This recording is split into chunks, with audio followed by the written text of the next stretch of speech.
Hey, welcome everyone to Gina. This is great. This is our first the Narwhal Pod. First ever Narwhal pod. Yeah, Narwhal Pod, and we've got a great. I'm so excited because for three reasons. Number one of the people I'm most excited about and proud of in the whole world is here, Gina Medlin.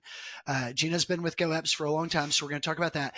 This is a new podcast for us. We did a podcast before. It was Dodgeball Marketing Podcast. We've moved over our podcast efforts to our main brand. We're also switching up our format going forward. We're not going to be doing the two talking heads thing that Chris and I were doing with the old podcast. We're going to be taking on guests. I'm going to be the host, and it's going to be exciting because we're going to be diving into lots of different subject matter and lots of different topics. And Gina has a master's in film, and so I'm going to intro her in a second. But we're going to talk video strategy and video marketing today. So super excited about that. Also super excited about the new podcast and just where this is going to take us.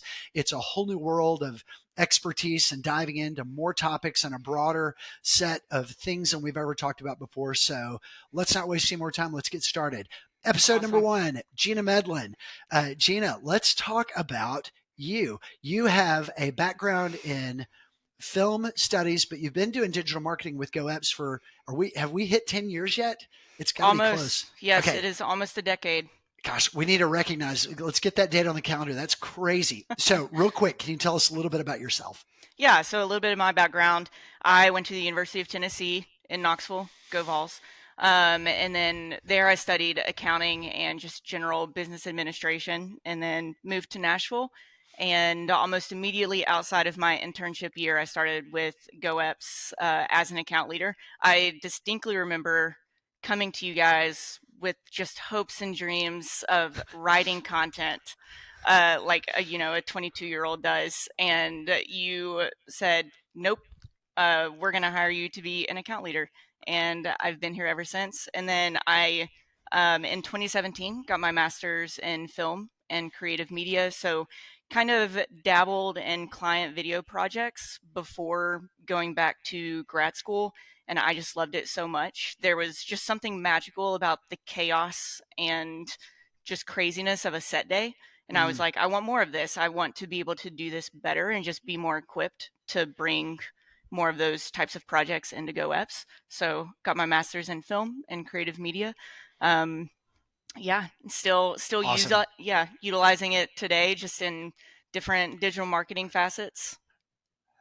That's great. Thank you. Yeah. I just want to add, while working full time, got a master's while working full time. I do not recommend, but yes. Yes. Yeah, not an easy accomplishment, but a significant one. Okay, so the format of this is I'm going to throw out a question. We'll spend 3 or 4 minutes talking about each one. It'll be a little bit discussional, and then we'll move on. I'll cut us off if I need to and move us on to the next one. And I'm kind of looking at a timer, so I'll kind of keep us going. But yeah, let's talk about digital marketing. You head up production for a digital marketing agency. Can you share with us how your background and video content build marketing value? What is it that your kind of approach to video? How do you think about video and digital marketing? What's kind of the state of the art? Where are we right now with video and digital marketing? Yeah. So I don't really see video and digital marketing as separate entities. I think all of marketing is trying to be a good storyteller and connect with your audience, and video is just another component of that, right? I mean, we have website content, blogs, ebooks, infographics. We're doing videos, podcasts, social media. All of that is just allowing you to meet your audience where they are, right? A lot of people love to read. Great. Throw them a 15-minute blog piece. They're going to eat it up. They're going to enjoy it. Other people like to absorb their content just audio based, right? So having a podcast, or like most people, you do it via video, which captures their attention instantly, and it's just kind of, I think offering up another avenue to meet your audience. Yeah. You and I, we're always kind of working with campaigns thinking in terms of sales funnels. So video is interesting because it can be used in different ways. But can I wouldn't necessarily get into like talking about specific clients or programs, but in general, you and I have delivered a lot of video programs, going back 10 years. And so where, how do you think about video in relation to like the different stages of the sales funnel? Does it apply to all of them? Is it better for any particular spot in the funnel? All of them. I mean, I think, just with anything else, it's just a matter of crafting it in a way that meets that audience where they are in the funnel, right? So if you are in the awareness phase and I don't know, maybe you're a sales team and you're trying to do some outbound, reaches, and you have a list of customers that you're trying to get in contact with, you have an awesome phone call with them, record a video that just, goes back over the conversation that you had and then provides a little bit more detail, talks about when you're going to follow up. It puts a face to the name and the conversation that they just had, and it provides a little bit of a personal touch. In the consideration phase, you're talking about showing off your expertise, right? So that's when a lot of customers are asking very specific questions about, you know, hey, what's the price of this or the price range? How does this work? What's the process like? Why are you different than your competitors? Or why should I do this versus this? Answer those questions and answer them in as many ways as possible, right? In as many mediums as possible. Do Mm. it via video, do it have a live FAQ time on your Instagram stories, or, you know, have FAQ sections or an entire blog write up on your website, right? So yes, consideration phase, awareness phase, I mean, throughout the entire funnel, I think using video is appropriate. It's just tailoring it to where that audience may be in their journey. Yeah, that's great. Yeah, I see us often using, developing kind of like a brand video or an intro, kind of a 360-degree view of a company. And then we get more into like specific services quite often. And then, product comparisons almost. And then, yeah, even down to like just shooting a loom on your computer to sell in something, when somebody's ready to close and you're working through stuff. Okay. Absolutely. Yeah, Yeah. that's awesome. All right. I'm going to take us to our next question. Here we go. What is a good starting point for a company that is not doing any video content yet? How do folks get started in video? I think sometimes they get scared off. We were talking earlier about the sales funnel. Like they see the big, heavy, expensive production brand values all the way down to like the Loom videos and maybe, well, where do we put in? Where do we start? What's a good way for companies to get their head around digital marketing with video and where to begin? Yeah. Yeah, that's a great question. I do think that in general, the things that scare people off from video the most are going to be cost and just capacity to do it, right? Most Mm, people don't know how to create a big brand video, and even fewer people know how to develop a, you know, complicated explainer video describing your services. And all of those are great, but we also have really powerful tools in our pockets, i.e., the cell phone, mm, that we can use to record videos. So I think my two biggest recommendations for starting out in video would be one, customer testimonials. So this is a way to start utilizing video without the ownership of actually creating the video even being on you, right? Send out a email to 100 of your most previous customers and say we're offering a $100 gift card to such and such for any, or you're entered into a drawing, right, to win this gift card if you submit a testimonial video. And start adding those to your website, start publishing those on social, put them on YouTube, start using them in all of these different ways. So that's an easy way to, even make someone else kind of make the video, right? You just get to utilize it and benefit from it. And then the second thing is the they ask you answer method. So your customers have a lot of questions. As a consumer, we need our questions answered before we start making any sort of decisions. And as the provider of a said service or product, you are best suited to answer those questions. So get a little itty bitty tripod, set up mm. your cell phone, and just start recording answers to all of your customer questions. And then, you can kind of build more content and supporting content around that, later down the road. But just to start answering those questions. And if you don't feel comfortable on camera, if you're like, oh, I'm weird, I'm awkward when I'm on camera, or I'm not the expert, go find the person that is, right? There's someone in your organization who's an expert in that thing. Otherwise, you probably are not providing that service, right? Or you're not doing it that well. So there's got to be an expert around. So get them, start answering those questions just using an iPhone. That's great. So there's really we used to call it a low barrier to entry, but there's really no barrier to entry. It's just the will to put yourself out there. Yep. And if you've got a smartphone, you've got a video recording studio, and we do a lot of things with a lot better quality. But yeah, I think that point comes across. Getting expertise, and you mentioned one of the books that you and I have been talking about. They ask, you answer. Did I get the title right? Yep. And so it's just that thing of being a fountain of knowledge and awareness. Great. I'm going to take us to our next question. This gets into sort of where you and I live with marketing strategy. How can people get more value from the video content they do produce? We're always talking about like, where all can this go? But is it just to put it on your website, or, don't forget to put it on YouTube, or like, how do you think about video production and value creation overall? Yeah. So, I think you need to get the most bang for your buck, so to speak, if you are creating any sort of content, right? I think the hard part is really understanding what the most beneficial piece of content is. And then once you have that, run with it. Create social posts on it, create a podcast on it, create video, create blogs, create an ebook, all of this different stuff.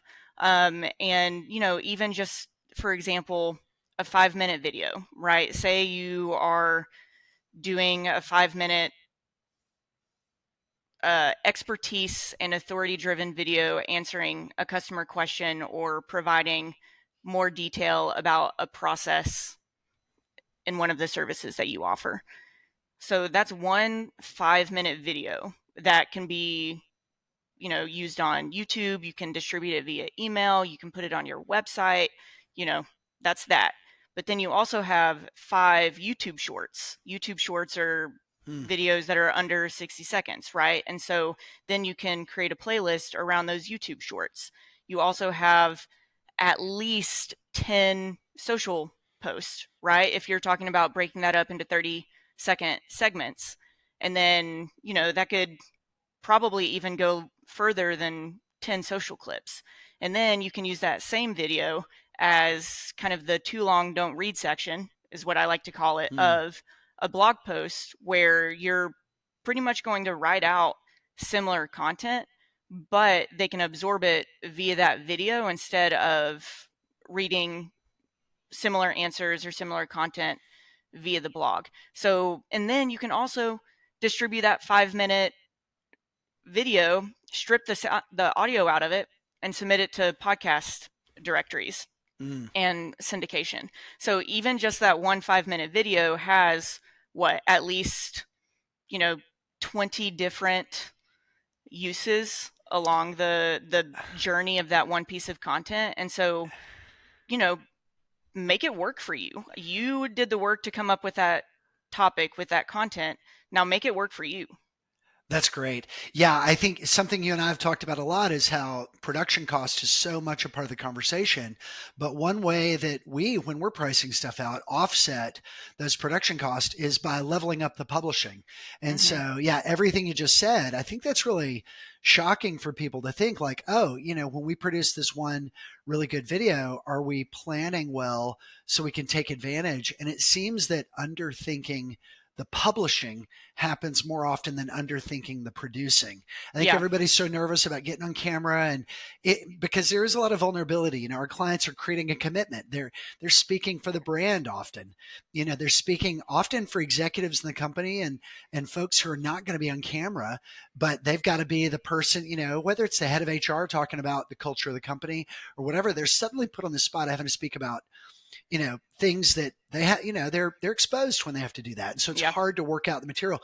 So we end up with this whole other side of the conversation that gets forgotten. So yeah, Hmm.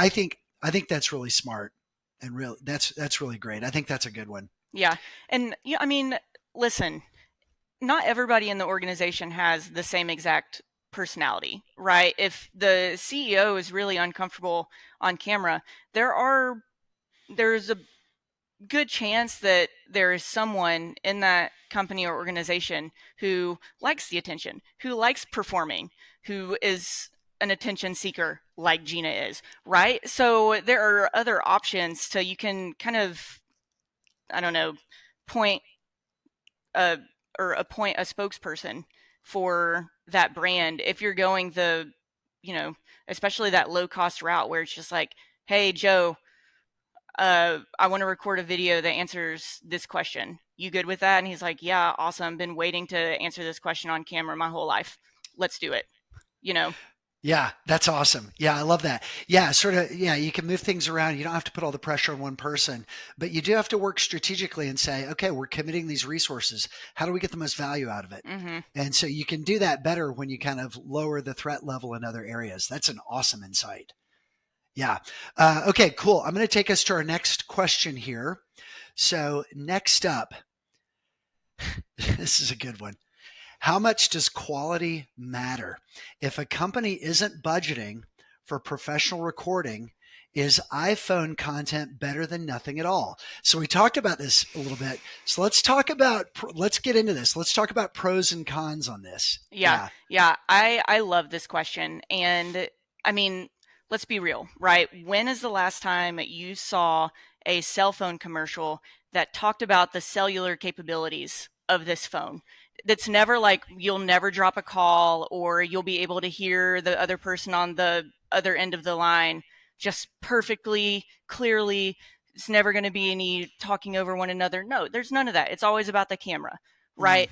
Every cell phone commercial talks about the camera, and it's because they're good. Like if you have anything above like an iPhone 8 probably, you can make a movie on it. Right? They've filmmakers have actually tested this and like done this as just kind of like a joke thing is I'm going to go make this movie on an iPhone and it works. They look good. So visual quality is never a concern with if you're using like a newer version of an iPhone or a Galaxy or something like that. What I will say, and this is kind of the cardinal rule of just making video, if you are recording sound, the sound has to be good. So mm, users will almost always forgive bad visuals if there's good sound, but they will never forgive, awesome visuals with bad sound. mm.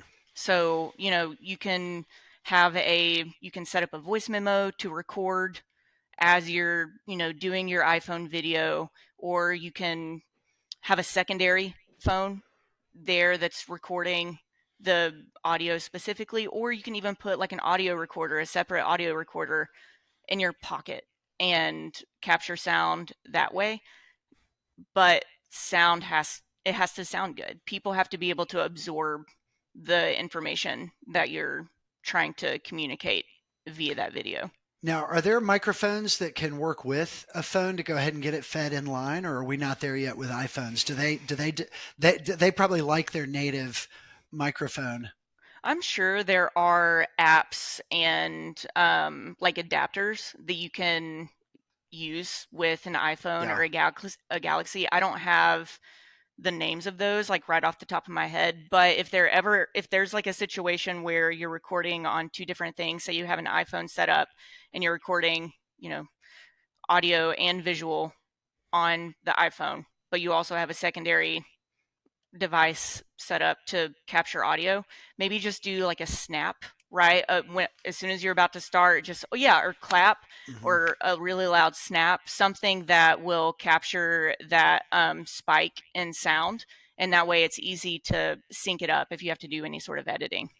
Yeah, and even if you're not the person doing it, whoever you're giving it to is going to say, "Oh, yeah, I see the spike here." Yeah. So it's like always give me a clapper simulation or a hand clap. Mm-hmm. Yeah, it's funny now. Some of the Netflix shows where they do a lot of folks sitting down to be interviewed, kind of the current day version of the old reality TV Sure. confessionals. Yeah. I'm noticing they're keeping in a lot of folks sitting down and just doing a clap. So like even out there in the field with stuff that's making it to Netflix, this kind of self-produced part of the creative process, it's kind of working its way in. I don't think that's all bad. I think that's really interesting that some of that's making it into camera, Mm-hmm. that we get to see a little bit of kind of what's going on behind the scenes. Yeah. And I Behind the know curtain. yeah, and we don't produce videos with iPhones. We're usually using, a lot of equipment and, lights and all that setup. But that you've kind of answered the question of like lowering the threat level and getting started and getting your brand out there and answering questions. And there's really no barrier to entry. And, there's some things to watch out for, but there are workarounds. Yeah, yeah, and I mean, I'll be perfectly clear. I love when we get to make a beautiful video, right? I want it to look good, I want it to sound good, I want it to do good. But if there's something keeping you from doing video and that something is cost or just not knowing where to start with your iPhone and start by answering customer questions and then using that in as many places as possible. Love it. That's the soundbite right there. That's a really good nugget. I know everybody's going to appreciate that. All right, I'm going to take us to our next question. How much should brands imitate or not imitate what consumers are doing with video compared to a more corporate approach? And I'm going to add a little tag on this. This is a little bit more about the content as opposed to we've been talking some about production and lowering the threat level and strategy, but should brands be doing TikTok dances? No one should be doing TikTok dances. No, I'm just kidding. So I think for this isn't something that is set in stone across the board, right? I think you really have to, as a brand offering services or products to a certain audience, you really have to ask yourself the question, is this meeting my audience where they are? Is this helpful in communicating who we are as a brand to our consumer?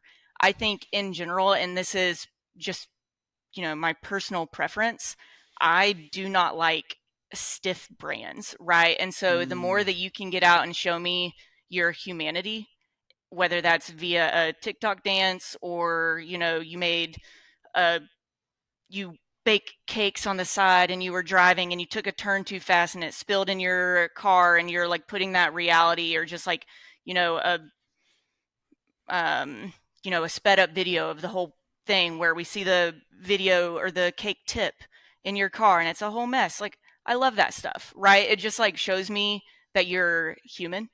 and that we can somehow relate to one another. So, personal preference, I would be like, yeah, unless you have a really good reason why, or like why not to do something silly on TikTok or social media, then go for it.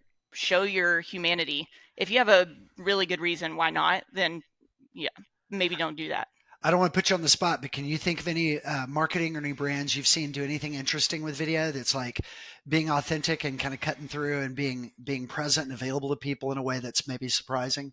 Well, so I follow Adweek on Instagram, and I love a bunch of the stuff that they post. It usually is big brand centric, right? And I think one of the most recent things that they posted was a video, like a commercial that Burger King did, that Hmm. essentially talked to some of the inefficiencies and ineffectiveness of marketing and kind of the idea behind um,